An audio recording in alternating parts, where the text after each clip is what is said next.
Hello friends, and welcome back to Stories About Entitled People. Let's start this video with a story about the cardinal rule of yard sales. You don't touch someone else's pile.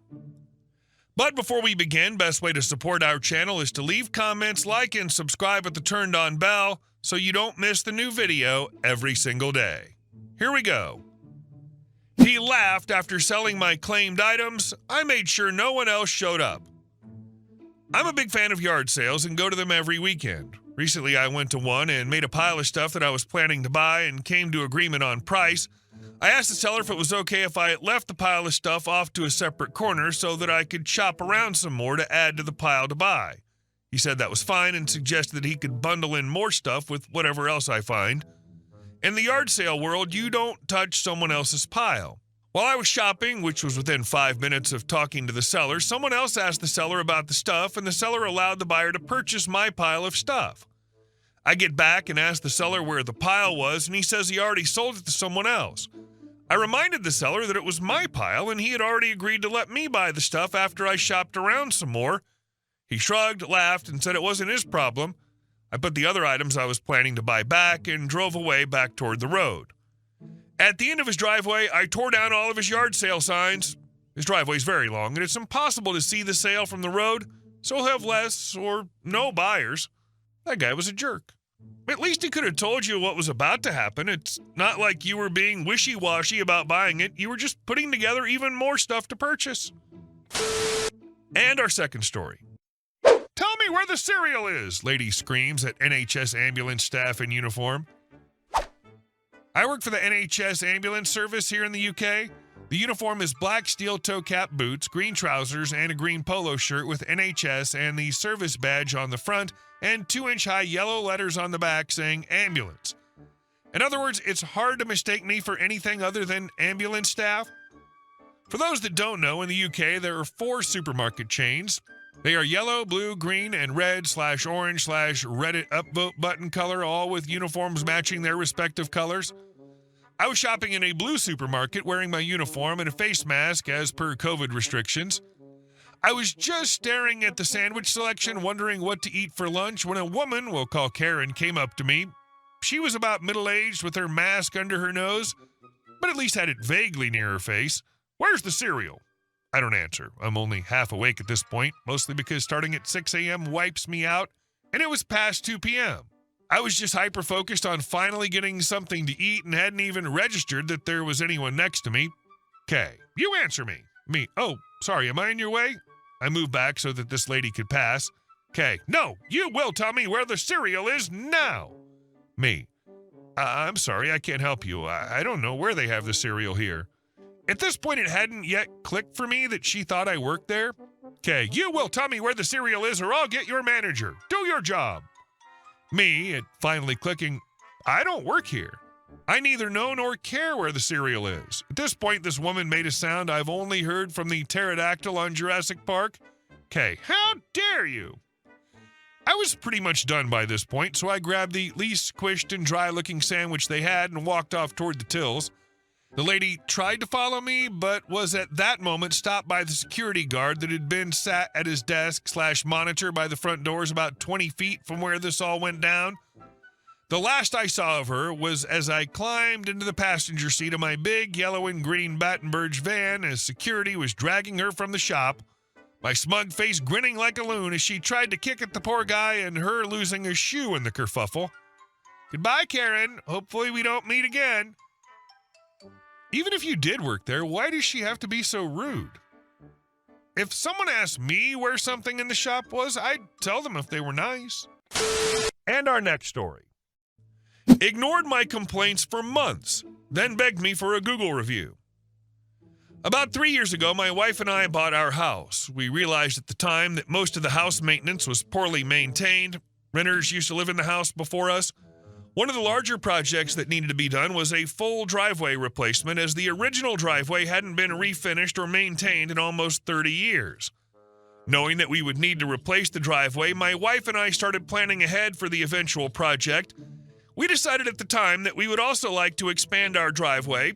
We're one of only 3 houses in my neighborhood to not have a 3-car garage, so we decided that we would expand our driveway out so that we could at least have a 3rd stall, even if it was outside of our garage.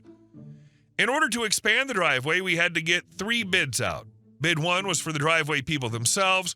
1 was to our underground sprinklers maintenance, as the expansion would move our existing lines. And finally, due to our land not being 100% flat, the final bid was to a landscaper to build a retaining wall in order to create a flat enough spot to expand our driveway. Due to the various companies working on this project, it meant that we had to make sure all 3 companies could work within the same timelines. The sprinklers were simple enough and not really an issue. The driveway people were great and gave us over a month of wiggle room to make everything work. The problem came from the landscaping company. We made them intimately aware of our timelines and explained the scope of the work, and they assured us multiple times that the deadlines would work. We had the landscapers scheduled for the first week after the driveway was ripped up. However, the landscapers never showed up. We called and rescheduled for the next week, and again, the landscapers didn't show up. This happened twice more before it was literally the day before the driveway people were due back to finish the driveway, and the landscaping still was not done. The landscapers finally showed up, and I talked to them before I left for work that day, gave them my cell phone and some Gatorades before I left, and told them if there were any issues to please call me immediately. Got home from work to find 0 progress done on the project. Turns out the second I'd left, the landscapers packed up and went to another job. I actually called the owner and bitched out his team. I've never been so mad about something. The project manager called me back and assured me that they wanted the driveway done first and the landscaping would follow, and that he personally would fix anything that was messed up as a result. Fine. The driveway was poured and the results were to be expected, pretty brutal. About a week later, the landscapers finally built their wall and then added some finishing crap to the driveway. It looked terrible, especially for a brand new driveway. They then sent me my bill for the completed job. I immediately wrote back with pictures and explained that I was not paying for this job until it didn't look like crap and that I expected the landscapers to fix the mess they made. Well, I got ignored. At this point, they had started ignoring most of my communications until, that is, about 3 months passed and the landscaper realized I was serious about not paying for their shoddy work. They reached out to me to figure out what was going on, which is when they finally looked at my email about the terrible work and my refusal to pay. By this time, it was Christmas and everything around me was frozen. The landscaper lamented not having a chance to fix their shoddy work before months had passed, and I lamented them ignoring my communications about the project being subpar in the first place. We discussed some ways to fix their F-up and settled on one that would at least make things look nicer, but would reduce my driveway width by about a foot. A solution I didn't like, but would at least mostly fix my issues. I left for work one day and came home to my driveway fixed. No note, no communications, they just came in and did it one day when they had time. Again, not exactly how I would have wanted it, but it was okay. My wife and I went back and forth before ultimately deciding to just pay everything, swear off the landscaper forever, and move on. The whole project had taken over 6 months, and we were just done with it all. We paid the bill and moved on. About 5 months later, just before spring/summer was set to start, the landscaper started spamming my inbox with requests for reviews. This is right when most project biddings go out, so they were looking to boost their online visibility and to get projects for the next year. I ignored the first 10 or so emails that came through before deciding maybe I can actually write them a review. And I did. I wrote the exact experience I had with them, highlighted the lack of communication, the unprofessionalism, the frequent missed deadlines, and I even included pictures. Within a week, I received a Google reward because my review had over 1,000 views. The owner actually called me after another week and asked what he could do to make things right, which I told him that we were almost a year from the original project. Without a time machine, there wasn't much we could do. All in all, the project was kind of a failure. We expanded the driveway, but now it's a very tight squeeze, and so people rarely use the 3rd slot. I now mostly just get mad when I see the retaining wall. I did get a ton of Google rewards for my review, and I hope it saved a ton of people the headache I went through with the landscaper. I was content with letting them screw me over and just moving on with a lesson learned, but they were persistent with their email campaign. Maybe you don't ask people you screwed over to write your reviews. I think the owner of the landscaping company wasn't very involved with the day-to-day operations of the company and was oblivious to the situation. In other words, the owner was too lazy to run the company. And our last story. My lakefront isn't a public park.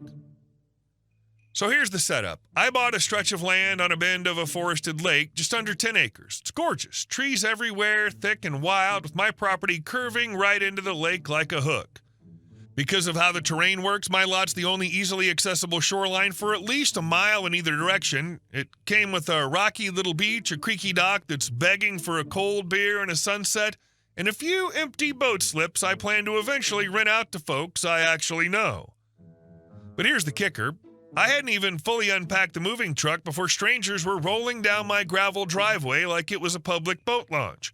Whole families, teenagers. One guy even had the audacity to wave at me while towing his speedboat past my front porch. I bought this land in the dead of winter, planning for a quiet lakeside summer, and I guess because I wasn't there for a few months, the neighborhood decided my place was fair game. At first, I thought it was just a misunderstanding, that they assumed the place was still vacant. I'd step outside when I saw them and politely let them know, "Hey, I live here now, this isn't public access." I even tried to be friendly about it. Did that work? Not even a little. I started getting bolder, less, "Hey neighbor," and more, "You're trespassing, turn around." Some listened, some looked me dead in the eye and kept walking like I was a ghost. So I did what any normal person would do when dealing with entitled woodland pirates. I built a fence and put up 3 bright, shiny private property signs. One of them even has a cute little skull icon, just for flair. And to seal the deal, I let my dogs out. Now I have 2 Belgian Malinois. Smart, loyal, fast, and very vocal. They won't bite unless provoked, but they're not exactly shy about protecting their space. Think of them like furry bouncers with boundary issues. Once the dogs started patrolling the perimeter, the foot traffic slowed down, but not without drama. Cue the neighborhood outrage. A woman from 2 houses over came stomping to my front door like a real Karen. She screamed at me, screamed because my dogs had barked at her kids when they tried to drag their inflatable raft up my beach. Not only that, she had the nerve to tell me I was breaking the rules by denying access to the water. According to her, my land had always been the unofficial launch point. Apparently, the neighbors had dragged picnic tables, built a whole fire pit setup, and treated my lakeside like it was their family campground. Let me be clear. There was no easement, no shared access agreement, nothing in the deed, just entitled people thinking that because they squatted on the land when it was vacant, they had somehow claimed it like it was the Oregon Trail. A couple of my more rational neighbors, ones who don't trespass, filled me in later. Turns out this tradition was a long-standing one, especially in the summer when folks wanted quick access to the lake. They saw the previous absentee owner as a silent partner in their lakeside party. So when I rolled in and ruined the fun by, existing, I instantly became the villain. I'll be honest, part of me felt a little bad. I get it. It's nice to have a lake close by, but empathy goes out the window when people act like your property is their weekend resort. I'm not trying to be a tyrant. I just don't want strangers showing up on my lawn like it's a tailgate party. I've since added a front gate and an intercom system, soon to be upgraded to video with remote access. If someone has a legit reason to come down, they can buzz. I'll decide case by case. But as far as the public access days, they're over. The beach is closed. And if anyone wants to test that theory again, well, good luck explaining to 200 pounds of very annoyed canine security why you're dragging a cooler across their territory. Whatever was allowed before you bought the property means nothing when it changed hands. It's your property. And you could be civilly liable if, God forbid, an accident happened. Just because your property made access to the lake convenient for your neighbors, it doesn't give them the right to it. If the past owner wanted to grant these people permanent access, it should have been spelled out before you purchased the property. Hey guys, thank you all for watching the video. I'll see you in the next one.